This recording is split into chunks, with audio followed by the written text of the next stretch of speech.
নমস্কার বন্ধুরা, পিংলুস কিচেনে আপনাদের সকলকে স্বাগত জানাই। আজকে আমি যে রেসিপিটা বানাবো সেটা আমি একটা কলা দিয়ে রেসিপি বানাবো। কলাটা আমি প্রথমে ছাড়িয়ে নিচ্ছি। আমি একটা কলাই নিয়েছি।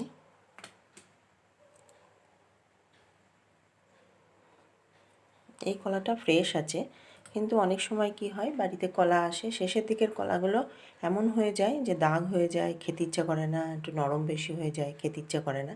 কিন্তু সেই কলাগুলো দিয়ে এই রেসিপিটা বানানো যাবে। তাই আমি প্রথমে কী করছি, একটু ম্যাশার দিয়ে, এটা হাত দিয়েও করা যায়, ম্যাশার দিয়ে আমি একটু ম্যাশ করে নিচ্ছি। বেশ ভালোভাবে ম্যাশ করতে হবে, যেন দলা টলা না থাকে, সেরকমভাবে ম্যাশ করতে হবে। এটা ম্যাশ করা হয়ে গেছে। এর মধ্যে এবার দেবো আমি চিনি। আমি চিনির গুঁড়ো দিচ্ছি।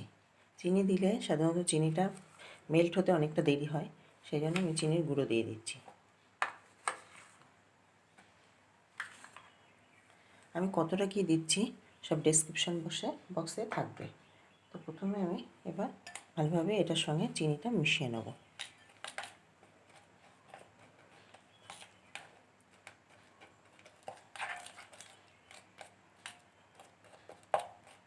চিনিটা মেল্ট হতে একটু দেরি হবে।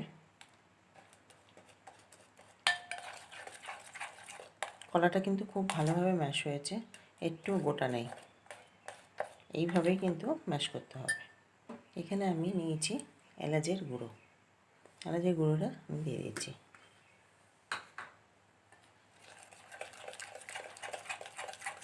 এটাও ভালোভাবে মিশিয়ে নিতে হবে। এটা মেশানো হয়ে গেছে, চিনি আর এলাচের গুঁড়ো। এবার আমি দেবো চালের গুঁড়ো। এখন আমি 2 চামচ দিলাম, লাগলে আবার দেবো। আর দেবো ময়দা।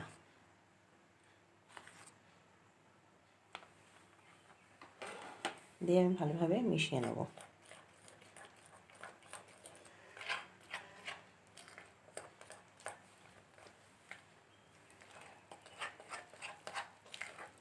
বড়া ভাজা যাবে এরকম ধরনের, এটা আমাদের প্রায় হয়ে এসেছে। এরকম হতে হবে, খুব পাতলাও না আবার খুব গাঢ়ও না।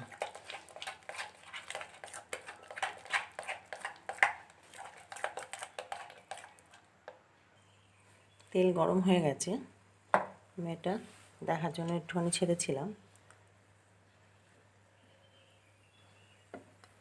তেল গরম হয়ে গেছে, এবার আমি একটা একটা করে ছেড়ে দেবো।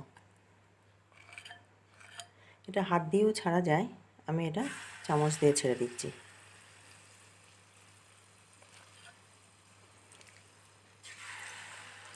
সাইজটা নিজেদের ওপর, কেমন সাইজ করবে।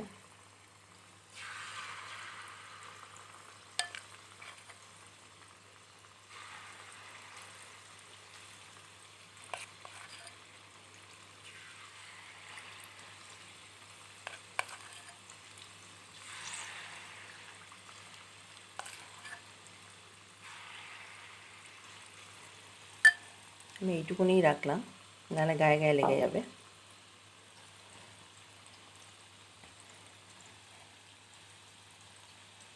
ফ্লেম আমি লো টু মিডিয়ামে ভাজবো, নাহলে ভেতরটা কাঁচা থাকবে, ওপরটা ভাজা হয়ে যাবে। এইভাবে আমি ভেজে নেব। আমি এবার উল্টে দেবো। এক পাশ হয়ে গেছে, আর এক পাশ উল্টে দেবো, নাহলে বেশিক্ষণ রাখলে বেশি লাল হয়ে যাবে। ঘুরিয়ে ফিরিয়ে, বারবার ঘুরিয়ে ফিরিয়ে ভাজলে ভাজাটা ভালো হবে।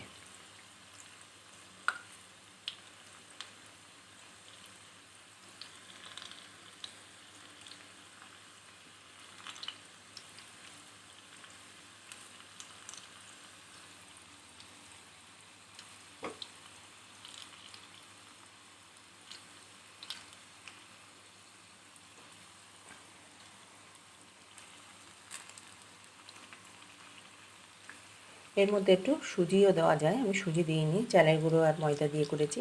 এর মধ্যে একটু পারলে 1 চামচ সুজি দিয়েও করতে পারেন, বেশ কড়কড়েও হবে। এটা চালের গুঁড়োর জন্য তো কড়কড়ে হবে, আর সুজির জন্য হয়। বাড়িতে অনেক সময় কলা আসে, কলাটা লাস্টের দিকে কেমন হয়ে যায়, নরম হয়ে যায়, কেউ খেতে চায় না, তখন ওটা ফেলে দেয়। কিন্তু ওটা ফেলে দেওয়ার কোনো দরকার হয় না, না দিয়ে এইভাবে বেশ সুন্দর একটা মুখরোচক খাবার হয়ে যায়।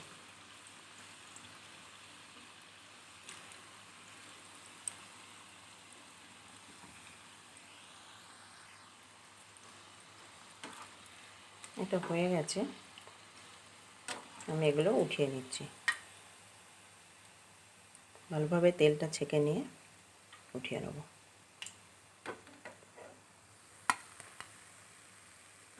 এটা গুড় দিয়েও করা যায়, কারো যদি চিনি খেতে না ইচ্ছা করে তাহলে গুড় দিয়েও করতে পারেন, চিনির বদলে গুড় দিয়ে মাখবেন। আবারও আমি কিছুটা আছে সেটা ছেড়ে দেবো।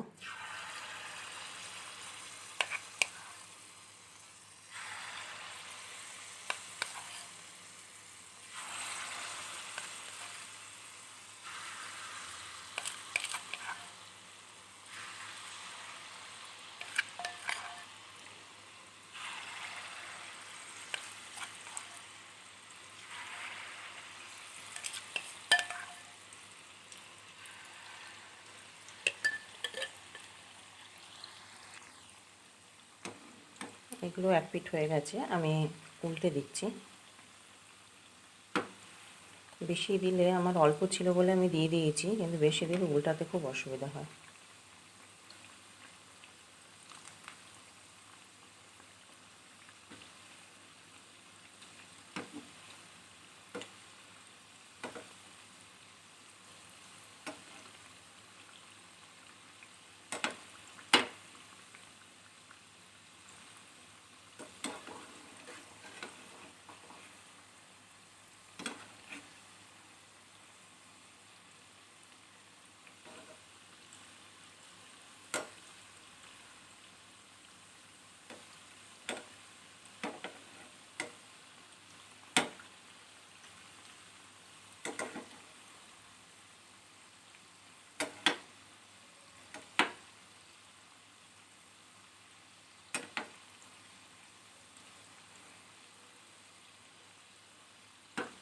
আমি এটাকে কলার বড়া বলছি, অনেকেই কিন্তু এটাকে কলার পিঠেও বলে। এটা খেতে কিন্তু খুবই ভালো হয়, কারণ তালের বড়া যেরকম খেতে লাগে সেরকমই খেতে লাগে এটা।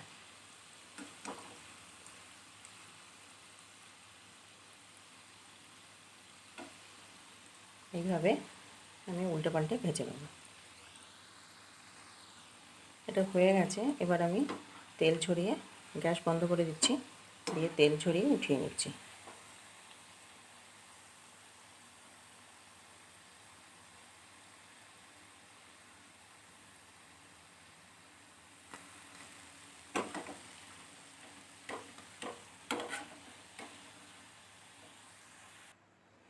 কলার বড়া হয়ে গেল। আপনারাও করবেন এইভাবে, কলা থেকে বাড়িতে আসলে শেষের দিকে কলা ফেলবেন না, কলা এইভাবে ভাজা করবেন। এটা খুব সহজে হয়ে যায়, ঘরের জিনিসেই হয়ে যায়, ঘরে যা যা থাকে তাই দিয়েই হয়ে যায়।